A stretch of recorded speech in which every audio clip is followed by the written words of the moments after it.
could you tell me a little bit about how corporate India perceives maternity? We know that maternity is a slightly vulnerable stage for women. I think corporate India also now recognizes that.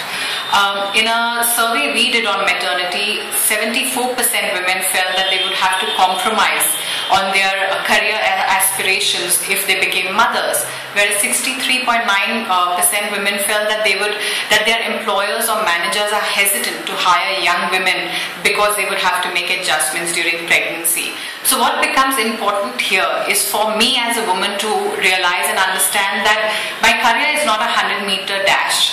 It's a marathon. I have to look at it in phases. I have to also acknowledge that there are certain choices I myself am making.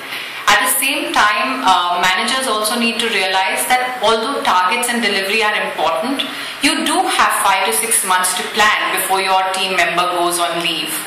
I think even the most target-driven and delivery-intense organizations are now sending a message to their management saying that we're ready to support women in this short span, in this short phase of their career span.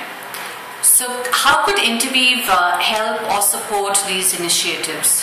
So our Managing Maternity Handbook is a great tool to help organizations achieve this. The handbook is divided into 2 parts. The part for the managers helps them understand what they need to do from the time the woman walks into their office to give them the news that she's pregnant to ensuring she has a smooth transition back to work from her maternity leave.